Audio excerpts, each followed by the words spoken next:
भाई अगर मैं आपसे पूछूं कि इस दुनिया के सबसे बड़े सांप का नाम बताइए तो आपका चिल्ला चिल्ला कर एक ही जवाब होगा, है ये क्या पूछ लिया, सब जानते हैं एनाकोंडा। और कुछ भाई साहब तो एंडाकोंडा भी कहेंगे। और आपका जवाब सही भी है, क्योंकि एनाकोंडा आज दुनिया का सबसे बड़ा सांप है, जिस पर बहुत सी हॉलीवुड मूवीज भी बन चुकी है। लेकिन दोस्तों, क्या आपको पता है कि एक समय में टाइटैनोबोआ नाम का विशालकाय सांप भी मौजूद था, जो कि इतना बड़ा था कि जिसके सामने टाइटैनोबोआ भी फीका पड़ जाए। लेकिन इस सांप की ज्यादा जानकारी पाने के लिए हमें टाइम मशीन में बैठकर लगभग 6 करोड़ साल पहले जाना पड़ेगा।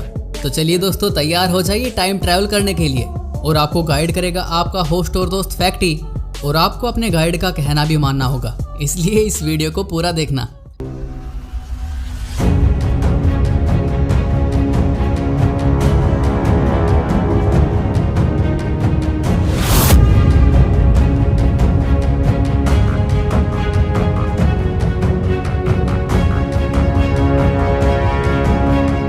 दोस्तों, हालांकि टाइटैनोबोआ हमारी पृथ्वी पर 6 करोड़ साल पहले रहता था, लेकिन ये इतने विशालकाय थे कि हर जगह इनका बोलबाला था, जो कि अब के नॉर्थ ईस्टर्न कोलंबिया में पाए जाते थे। इनकी लंबाई 42 फीट तक यानी 12.8 मीटर तक होती थी और वजन 1200 किलोग्राम तक होता था। इसकी लंबाई अगर आप 2 जिराफ को हॉरिजॉन्टली लेटाएं तो भी उससे ज़्यादा होगी। वैसे अब ये सांप इस दुनिया में मौजूद तो नहीं है, लेकिन अगर मान लीजिए आपकी मुलाकात इस सांप से हो जाए तो आप क्या करेंगे। लेकिन उससे पहले आप ये जान लीजिए कि टाइटैनोबोआ आज भी हमारी पृथ्वी पर होते तो हमारी लाइफ कैसी होती, हम होते या फिर नहीं होते, कौन कौन से जानवर होते और हमारे जंगल कैसे होते। दोस्तों, ये जवाब आप भी अपनी राय से हमें कमेंट में बता सकते हैं। दोस्तों, इस सांप के होने के सबूत 2009 में कोलंबिया में खुदाई के दौरान मिले थे और 2012 में न्यूयॉर्क के मिड टाउन में 48 फीट लंबा और 1135 किलोग्राम भारी एक मॉडल भी बनाया गया था, जो कि बिल्कुल रियल लगता था और उसे देखकर हर कोई हैरानी में था।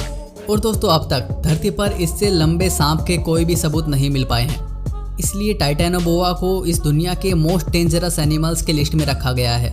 और ये एक हिपोपोटामस को भी निकल सकते थे, लेकिन 6 करोड़ साल पहले हिपोपोटामस तो नहीं थे, इसलिए ये मगरमच्छ को अपना शिकार बनाते थे और अपने शिकार को बड़ी चालाकी और ताकत से जकड़ लेते थे और उनकी हड्डियां तक तोड़ देते थे और उन्हें साबत ही निगल जाते थे। टाइटैनोबोआ टी-रेक्स जैसे विशालकाय जीव को भी जकड़कर उसे मार डालता था। दोस्तों, अब बात आती है कि आखिर इतना विशालकाय जीव विलुप्त कैसे हुआ। दोस्तों, इसका कारण क्लाइमेट का चेंज माना जाता है कि ज़्यादातर रेन फॉरेस्ट यानी ह्यूमिडिटी वाले जंगलों में पाए जाते थे।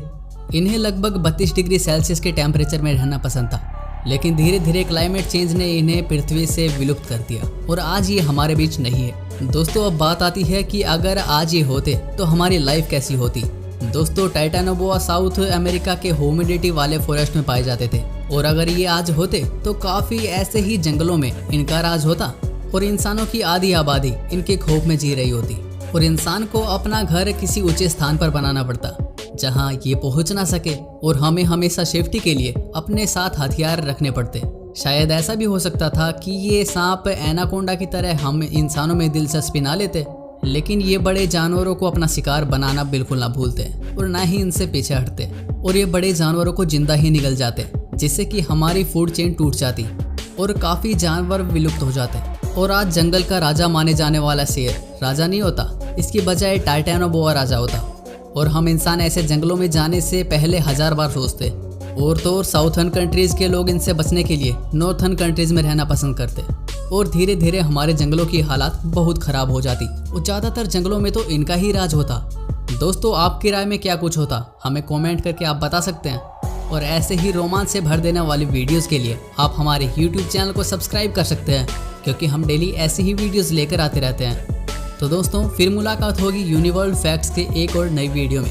तब तक के लिए stay safe and stay happy.